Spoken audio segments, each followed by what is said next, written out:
Hello dear friends, welcome back to our channel. Dear friends, ಇವತ್ತಿನ ವಿಡಿಯೋದಲ್ಲಿ ನಾವು ಯುಗಾದಿ ಹಬ್ಬವನ್ನು ಅಂದರೆ ನಾವು ನಮ್ಮ ಮನೆಯಲ್ಲಿ ಯಾವ ರೀತಿ ಯುಗಾದಿ ಹಬ್ಬವನ್ನು ಆಚರಣೆ ಮಾಡಿದ್ವಿ, ಜೊತೆಗೆ ನಮ್ಮ ಊರಿನಲ್ಲಿಯೂ ಕೂಡ ಯಾವ ರೀತಿ ಹಬ್ಬವನ್ನು ಆಚರಣೆ ಮಾಡಿದ್ವಿ ಅಂತ ಹೇಳಿ ಈ ಒಂದು ಯುಗಾದಿ ಹಬ್ಬದ ವ್ಲಾಗಲ್ಲಿ ನೋಡ್ಕೊಂಡು ಬರೋಣ. ಕಾರಣಾಂತರಗಳಿಂದ ಈ ಒಂದು ವಿಡಿಯೋವನ್ನು ಅಪ್ಲೋಡ್ ಮಾಡಲಿಕ್ಕೆ ಸ್ವಲ್ಪ ತಡವಾಯಿತು, ಹಾಗಾಗಿ ಇವತ್ತು ಇದನ್ನು ಅಪ್ಲೋಡ್ ಮಾಡ್ತಾ ಇದ್ದೇನೆ. ನಾವು ಕೂಡ ಎಲ್ಲರ ಮನೆಯಲ್ಲಿ ಸಾಮಾನ್ಯವಾಗಿ ಮಾಡುವ ಹಾಗೆಯೇ ಯುಗಾದಿ ಹಬ್ಬವನ್ನು ಪ್ರಥಮವಾಗಿ ರಂಗೋಲಿಯ ಮೂಲಕ, ಸುಂದರವಾದ ರಂಗೋಲಿಯ ಮೂಲಕ ಪ್ರಾರಂಭ ಮಾಡಿದ್ದೇವೆ. ಜೊತೆಗೆ ಈ ಒಂದು ಹಬ್ಬದ ದಿನ ಬಹಳ ಸಂಭ್ರಮದಿಂದ ಕೂಡಿತ್ತು. ಹೂವುಗಳೆಲ್ಲ ಬಹಳ ಸುಂದರವಾಗಿ ಅರಳಿದ್ದು, ಜೊತೆಗೆ ಇದು ನೋಡಲಿಕ್ಕೆ ಕೂಡ ಬಹಳ ಸುಂದರವಾಗಿತ್ತು ಇವತ್ತಿನ ಒಂದು ದಿನ ಅಂತೇಳಿ ನಾವು ಹೇಳ್ಬೋದು. ಹೀಗೆ ಈ ಎಲ್ಲ ಪೂಜಾ ಕಾರ್ಯಗಳನ್ನು ಇವತ್ತಿನ ದಿನ ನಾವು ಸ್ವಲ್ಪ ಬೇಗನೆ ಮುಗಿಸಿದ್ವಿ. ಯಾಕಂತ ಹೇಳಿದ್ರೆ ನಮ್ಮ ಊರಿನಲ್ಲಿ ಕೂಡ ಈ ಒಂದು ಪೂಜಾ ದಿನ ಕಾರ್ಯಕ್ರಮ ಬಹಳ ಸುಂದರವಾಗಿರುತ್ತೆ. ಅದನ್ನು ಕೂಡ ಇನ್ನು ಮುಂದಿನ ಒಂದು ಹಂತದಲ್ಲಿ ಎಲ್ರಿಗೂ ಕೂಡ ತೋರಿಸಲಿಕ್ಕೆ ಇದ್ದೇನೆ. ಹೀಗೆ ಮನೆಯಲ್ಲಿ ನಾವು ಪೂಜಾ ಕಾರ್ಯಕ್ರಮವನ್ನು ಬಹಳ ಬೇಗನೆ ಮುಗಿಸಿದ್ವಿ. ಯಾಕೆಂತ ಹೇಳಿದ್ರೆ ಪೂಜಾ ಕಾರ್ಯಕ್ರಮದಲ್ಲಿ ಮುಖ್ಯವಾಗಿ ನಾವು ಇಲ್ಲಿ ಪುಡಿ ಬೇವನ್ನು ಮಾಡಿದ್ವಿ. ಇದೇ ಒಂದು ಚಾನಲಲ್ಲಿ ಪುಡಿ ಬೇವನ್ನು ಯಾವ ರೀತಿ ಮಾಡೋದು ಅಂತ ಹೇಳಿ ಕೂಡ ನಾನು ತೋರಿಸಿದ್ದೇನೆ.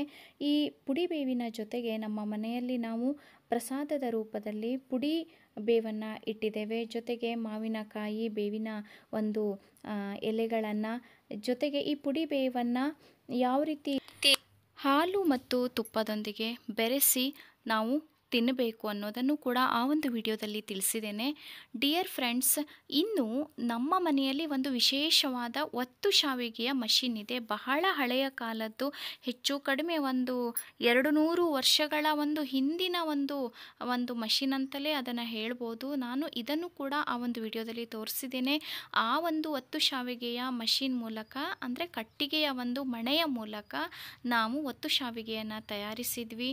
ಇದನ್ನು ಕೂಡ ಹಾಲು, ಬೆಲ್ಲ, ತುಪ್ಪದೊಂದಿಗೆ ಸೇವಿಸಿ ತಿಂದರೆ ಬಹಳ ರುಚಿಕರವಾದ ಒಂದು ಊಟ ಅಂತ ಹೇಳ್ಬೋದು. ಈ ಒಂದು ಯುಗಾದಿಯ ಹಬ್ಬದಂದು ನಾವು ಆ ಒಂದು ಪುರಾತನ ಕಾಲದ ಮಣೆಯ ಮೂಲಕನೇ ಈ ಒಂದು ಒತ್ತು ಶಾವಿಗೆಯನ್ನು ಮಾಡ್ತೇವೆ.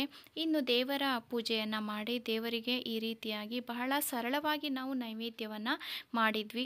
ಯಾಕಂತ ಹೇಳಿದರೆ ನಾವು ನಮ್ಮ ಮನೆಯವರೆಲ್ಲರೂ ಕೂಡ ಸೇರಿಕೊಂಡು ಒಂದು ದೇವಸ್ಥಾನಕ್ಕೆ ಹೋಗುವ ಒಂದು ಕಾರ್ಯಕ್ರಮವನ್ನು ಇಟ್ಟುಕೊಂಡಿದ್ವಿ. ಆ ಒಂದು ಕಾರಣದಿಂದ ಈ ಯುಗಾದಿ ಹಬ್ಬದ ಒಂದು ಮನೆಯಲ್ಲಿ ಪೂಜಾ ಕಾರ್ಯಕ್ರಮವನ್ನು ಸ್ವಲ್ಪ ಸರಳವಾಗಿ ಮಾಡಿ ಮುಗಿಸಿದ್ವಿ.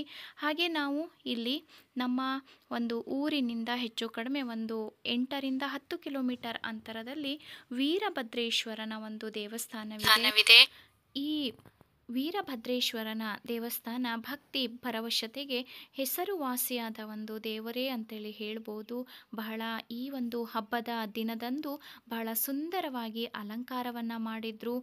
ನೋಡುಗರ ಒಂದು ಕಣ್ಣಿಗೆ ಬಹಳ ಖುಷಿಯನ್ನು, ಜೊತೆಗೆ ಭಕ್ತಿಯನ್ನು ಮೂಡಿಸುವ ಹಾಗೆ ದೇವರ ಪೂಜಾ ಕಾರ್ಯವನ್ನು ಮಾಡಿದ್ರು. ಇದನ್ನು ನೋಡಿ ನನಗೆ ಅಂತೂ ಬಹಳ ಸಂತೋಷ ಆಯಿತು, ಜೊತೆಗೆ ಬಹಳ ಖುಷಿಯನ್ನು ಕೂಡ ಕೊಡ್ತು ಅಂತೇಳಿ ಹೇಳ್ಬೋದು. ಈ ಒಂದು ದೇವಸ್ಥಾನದ ಒಂದು ಹೊಸದಾಗಿ ಈ ಎಲ್ಲ ಜೀರ್ಣೋದ್ಧಾರ ಕೆಲಸವನ್ನು ಕೂಡ ಈಗಾಗಲೇ ಹೆಚ್ಚು ಕಡಿಮೆ ಒಂದು 2-3 ವರ್ಷಗಳಿಂದ ಇವರು ನಡೆಸಿದ್ದು, ಈ ಒಂದು ಹಬ್ಬದ ದಿನದಂದು ಸಾಧಾರಣ ಒಂದು ಇನ್ನೂ 50% ಇದರ ಒಂದು ಹೊರಗಿನ ಒಂದು ಭಾಗ ಕೂಡ ಓಪನ್ ಆಗುವಂತ ಇದೆ.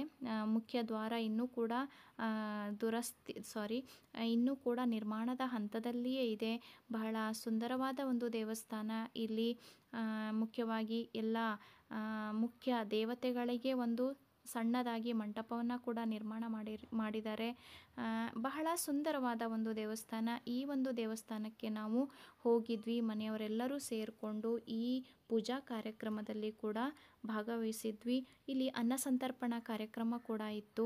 ಆ ಒಂದು ಅನ್ನಸಂತರ್ಪಣಾ ಕಾರ್ಯಕ್ರಮವನ್ನು ಮುಗಿಸ್ಕೊಂಡು ನಾವು ಯುಗಾದಿ ಹಬ್ಬವನ್ನು, ಅಂದರೆ ಹೆಚ್ಚು ಕಡಿಮೆ ನಮ್ಮ ಒಂದು ಊರಿನಲ್ಲಿ, ನಮ್ಮ ಒಂದು ಮನೆಯಲ್ಲಿ ಯುಗಾದಿ ಹಬ್ಬ ಅಂತ ಹೇಳಿದ್ರೆ ಯುಗಾದಿ ಅಮಾವಾಸ್ಯೆಯಿಂದಲೇ ಪ್ರಾರಂಭವಾಗುವ ಒಂದು ಹಬ್ಬ. ಯಾಕೆಂತ ಹೇಳಿದ್ರೆ ಅಮಾವಾಸ್ಯೆ ದಿನವೂ ಕೂಡ ನಾವು ಬಹಳ ಎಲ್ಲ ರೀತಿಯಿಂದಲೂ ಕೂಡ ನಾವು ಕಾರ್ಯಕ್ರಮವನ್ನು ಅವತ್ತಿಂದನೇ ಆರಂಭ ಮಾಡ್ತೇವೆ.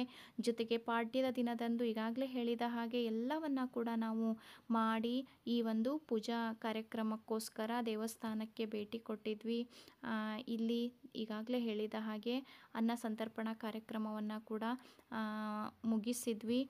ಹೀಗೆ ದೇವಸ್ಥಾನವನ್ನೊಮ್ಮೆ ನಾವು ನೋಡಿದ ಸಂದರ್ಭದಲ್ಲಿ ಪಕ್ಕದಲ್ಲೇ ಮಲಪ್ರಭಾ ನದಿ ಕೂಡ ಇದೆ.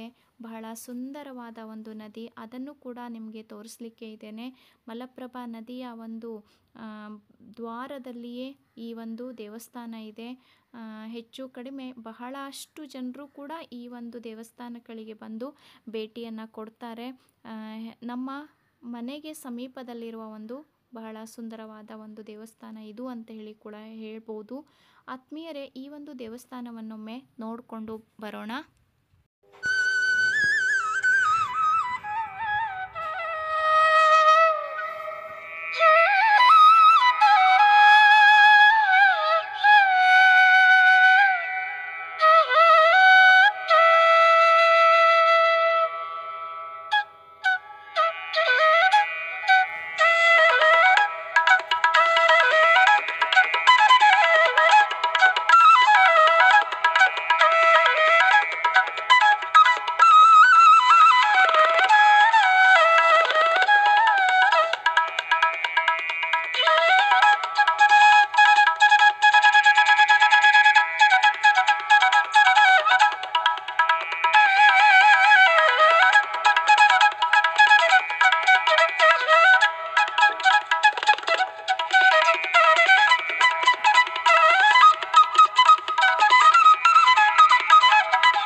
ಈಗಾಗಲೇ ನೀವೆಲ್ಲರೂ ಕೂಡ ಈ ಒಂದು ಬಹಳ ಭವ್ಯತೆಯಿಂದ ಕೂಡಿರುವಂತಹ ವೀರಭದ್ರೇಶ್ವರ ದೇವಸ್ಥಾನವನ್ನು ನೋಡಿದ್ವಿ.